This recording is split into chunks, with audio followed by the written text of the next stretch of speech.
नमस्कार, मैं हूं शैलजा झा और आप देख रहे हैं चंद्रा टाइम्स। यूं तो कहने को आजाद भारत में सबसे ज्यादा रेल मंत्री बिहार नहीं दिए, लेकिन अगर रेलवे के पिछड़ेपन की बात करें तो हम अभी भी बहुत पीछे हैं। बात 1973 की है। भारत सरकार के रेल मंत्री थे ललित नारायण मिश्रा। उन्होंने एक सपना देखा था, बिहार का हर एक कस्बा रेल लाइन से जुड़ा। इसी क्रम में उन्होंने सिमरी बख्तियारपुर से बिहारीगंज के लिए एक 50 किलोमीटर नई मीटर गेज रेल लाइन का प्रस्ताव रखा, जो सोनबरसा राज से होकर गुजरती। इसके लिए रेलवे ने बकायदा 23 मार्च 1974 से 4 अक्टूबर 1974 तक सर्वे किए और अपनी रिपोर्ट लेकर नंबर 73W4CONNE9 के द्वारा रेलवे को सौंप दिया। योजना आगे बढ़ पाती कि 3 जनवरी 1974 को तत्कालीन रेल मंत्री की हत्या हो गई और उसके बाद यह रिपोर्ट ठंडे बस्ते में चली गई।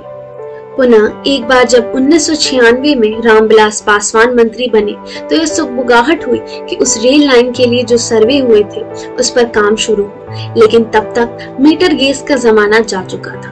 ब्रॉड गेज के लिए एक बार फिर रेलवे ने अपने पत्र संख्या 96W1NE-LCT11 डेटेड 30 सितंबर 1996 को ब्रॉड गेज के लिए सर्वेक्षण का आदेश पारित किया। नॉर्थ ईस्टर्न रेलवे ने 19 अगस्त 1998 को अपने पत्र संख्या WCON-348-130 के द्वारा इस प्रोजेक्ट की डिटेल रिपोर्ट रेल मंत्रालय को सौंपी। सर्वे में कहा गया कि 54.50 किलोमीटर वाली इस रेल लाइन में 139.37 करोड़ का खर्चा आएगा और ROR 5.78% होगा। रेलवे ने यह भी लिखा कि लगभग 50 किलोमीटर की इस परियोजना में 30 रेलवे क्रॉसिंग का निर्माण करना पड़ेगा, जो कि सरासर गलत और बेबुनियाद था और इस वजह से इसे बजट से बाहर और आधारहीन बताते हुए इसे ठंडे बस्ते में डाल दिया गया। जब नीतीश कुमार दोबारा से 2001 में रेल मंत्री बने तो उन्होंने पुनः इस मुद्दे को 9वीं पंचवर्षीय योजना में उठाया।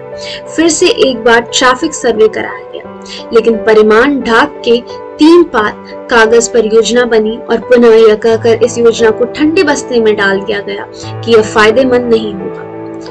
फिलहाल में एक बार फिर रेलवे बोर्ड के सदस्यों ने इंजीनियरिंग कम ट्रैफिक सर्वे रिपोर्ट के लिए एक tender serial number 1 blue book year 2019 से 20 के लिए निकाली थी, लेकिन उसे कोई भी रिपोर्ट सामने नहीं आई। एजेंसी अगर सर्वे करने से पहले ये देख ले कि पूरे बिहार में पलायन के लिए प्रसिद्ध सहरसा जिले में अगर यह रेल लाइन मूर्त रूप से लेती है तो स्टेशन का बोझ कुछ कम हो सकता है। मक्के के लिए रैक के इंतजार में व्यापारियों को महीने महीने भर तक भटकना पड़ेगा और भुखमरी के दंश को झेल रहा ग्रामीण इलाका रोजगार के नए दरवाजे खोल पाएगा। यहाँ ज्ञात हो कि आजादी के बाद बिहार ने 8 रेल मंत्री दिए हैं। 1962 में बाबू जगजीवन राम, 1969 में राम सुभग सिंह, 1973 में ललित नारायण मिश्रा, 1982 में केदार पांडे, 1989 में जॉर्ज फर्नांडिस, 1996 में रामविलास पासवान, 1998 और 2001 में नीतीश कुमार और 2004 में लालू प्रसाद यादव। लेकिन अब तक बिहारीगंज सिमरी बख्तियारपुर की रेलवे नहीं जुड़ पाई।